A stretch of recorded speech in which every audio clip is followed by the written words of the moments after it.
Welcome to the Final Four hybrid that can kill the Indominus 2.0 by Goji Center. We are getting closer and closer and closer to see who will be the top hybrid that can kill the Indominus Rex once and for all. Let's start. Goji Center, the great hybrid war, takes one more step towards its climactic conclusion. Out of over 1,600 contestants, an elite squad of 16 hybrids was selected for the combative tests against the destructive menace unleashed upon the world. After the first round, this cream of the crop was cut in two, with 8 genomes kept in reserve as 8 of their compatriots proceeded on to see who will lead the effort in purging the world of this apocalyptic menace. As a refresher, on today's coverage, each remaining 8 hybrids are not being pitted against each other. Instead, each of them is evaluated based on how well they would fare in a one-on-one fight against a 2.0 in a head-to-head battle on neutral ground out in the open.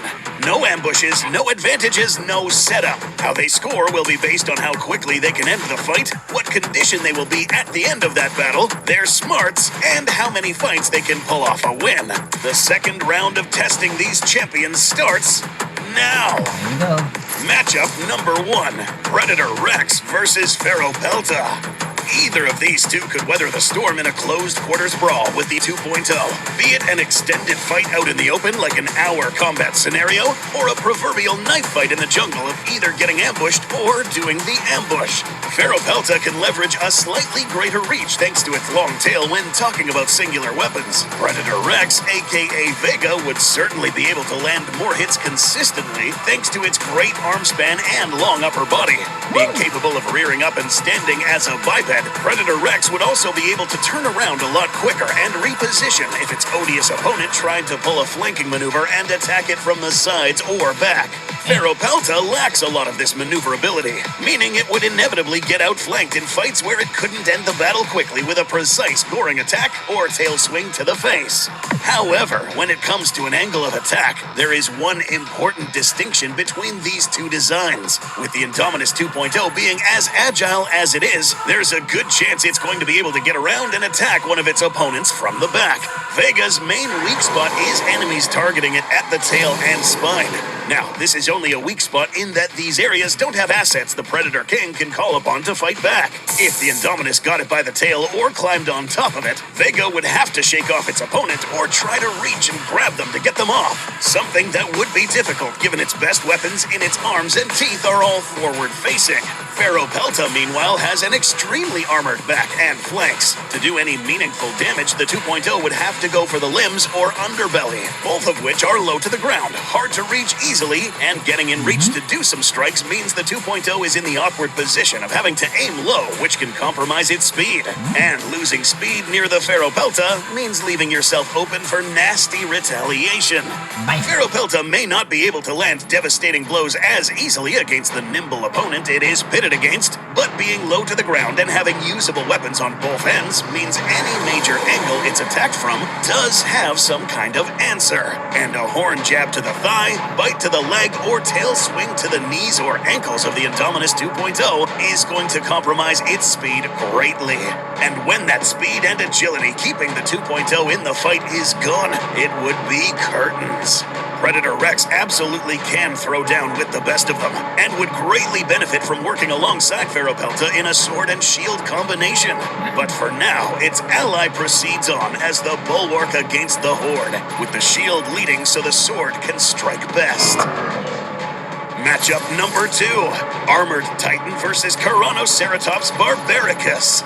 This contest between the Armored Titan and Ceratops is one between arms and armored living tanks of war. Both excel in some of the same categories, while their differences allow them to accentuate their skills in others. Both are built to weather an onslaught of attacks by their opponents, with armor that is both extremely resilient, but also allowing for good flexibility to give them the reaction speed needed to effectively make deadly contact with the 2.0. The core differences that define how they were scored in this competition came down to their weaponry and fight methodology. Tyrannoceratops has numerous weapons front to back, but its best assets are undoubtedly its Triceratops-like horns. With a direct charge, lunge, or gore attack, these horns could potentially impale a 2.0 in a direct hit with enough momentum put behind it. Its high weight does mean charges would be limited compared to a normal Triceratops, but if conditions are right, these kinds of weapons just might be the best at penetrating through the crocodilian armor of its opponent. Striking the chest with those horns would be a one-shot kill if they had enough force to impale the 2.0. The armored Titan, meanwhile, has a devastating weapon of its own with very different attributes. While its claws, sheer weight, and even neck could be suitable weapons, its tail would be its best defense and offense. Resembling the whip-like extremity of a Diplodocus, which could be potentially swung around at speeds exceeding 60 miles an hour. Even just half that speed with the kind of armor on its body would make this tail a shredding bludgeon. A clean hit to the face or limbs could break bone and snap joints. The biggest distinction is that while the whiptail has much more reach and would land its hits much more easily than the horns, it would need to hit multiple times or strike a specific vital to be a clean kill. Remember, we're talking about a hybrid with the base genome of a T-Rex, an animal that had one of, if not the most robust skeletal arrangement of any theropod in existence. The horn attack, meanwhile, could be devastating with just a single hit, even if it does require getting in much closer and risking a brawl, something that Tyrannoceratops is built to withstand.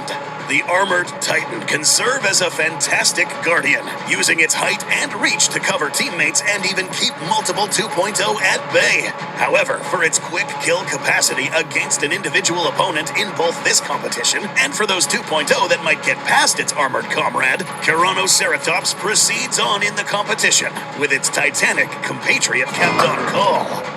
Matchup number 3, Atherotitan Christus versus Yamabrontorax. This would be a clash of titans if these two had come to blows against each other instead of their common foe.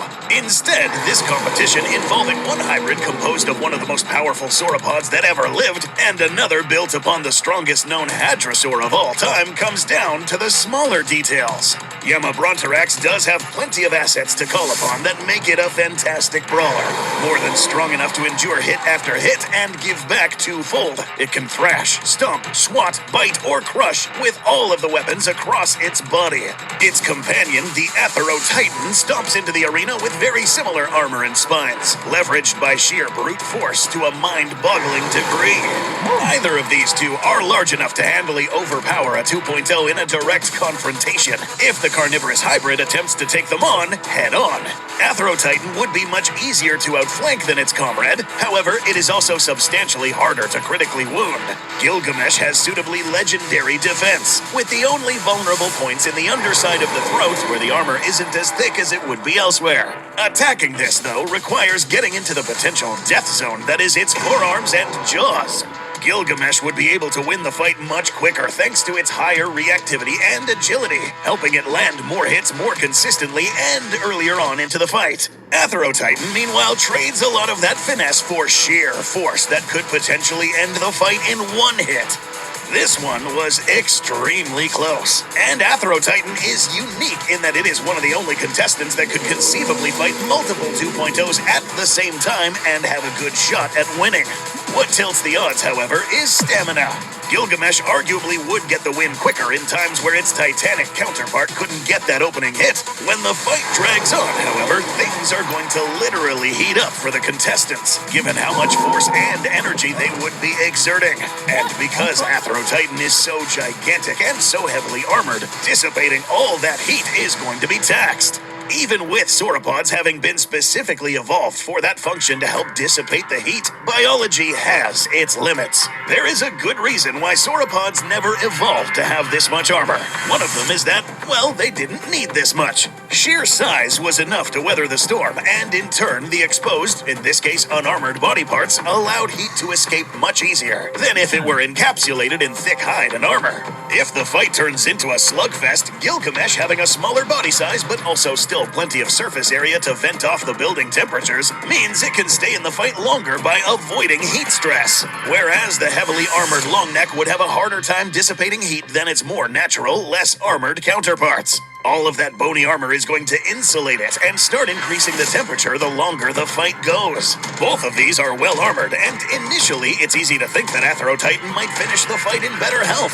However, in this specific case, any attempt from the 2.0 to attack the weak spots of Gilgamesh puts herself at risk of being killed, but quicker. Not giving enough time for the 2.0 to inflict significant wounds. This was the definitive factor. Adding stamina to the equation, Gilgamesh will be able to go the distance just that much more. Gilgamesh proceeds on to take the front lines, while Athro-Titan can be called in for heavy weapons. Matchup number 4, Armatus Gigantus versus Monstrotherium Brutalis. Closing up our competition is the mightiest mammalian hybrid, contrasted with a compatriot that is superb in its simplicity. Armatus Gigantus is chiefly patterned after arguably the most powerful land animal to ever exist, with some extra add-ons. Monstrotherium Brutalis, meanwhile, is an unnatural gestalt that looks more like an ogre or beast of myth with a myriad of natural weapons that are simple but effective. Both of these two have the raw power to put the 2.0 down for the count, but one of them would do much better in a specific environment, whereas the other is more generalized. Outside of being in a very cramped forest or swamp that would bog it down and reduce its ability to leverage its great reach, Armatus would be able to make contact with its opponent, at times even before or while the 2.0 could manage to bounce. While it isn't as heavily armored as other sauropods, being over 80 tons still makes it way larger than it needs to be to win a strength contest. A sauropod half its weight would be able to reliably triumph over a much lighter opponent, and that sheer bulk does mean even the areas that aren't as heavily armored still have plenty of padding and protection.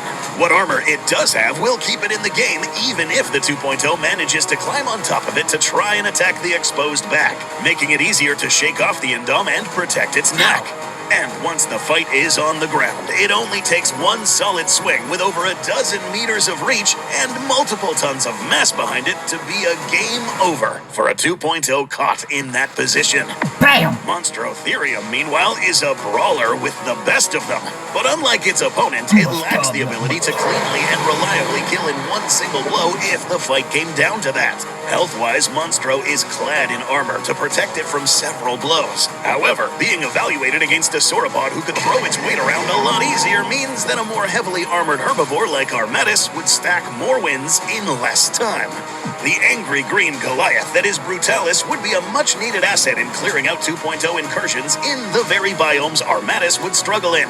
Denser forests and bogs would also give it the advantage in being able to rip up trees to use as weapons thanks to its dexterous arms. Especially in a swampy environment where the water and mud would even out the playing field with speed, this armored ogre would be an ideal choice. But as for taking on the 2.0 head-to-head in the open, Armatus marches forward on rumbling Earth. Next time in the Great Hybrid War, the Final Four. Caranoceratops, Pheropelta, Yamabrontorax, and Armatus Gigantus will face their final tests to reveal who will be the winner of the first hybrid war. Only one hybrid will take the crown and the honor to face the Pale Menace and become the champion. Well, that was a great hybrid war by Goji Center. It is almost coming down to the conclusion on it all being done. And special thanks to Emily Steph for drawing some of the hybrids and band with the Indom below.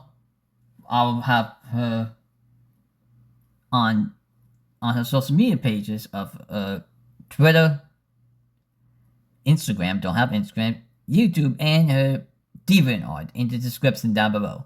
Other than that, I'll see you guys next time on the finale of the Great Hybrid War. Bye-bye!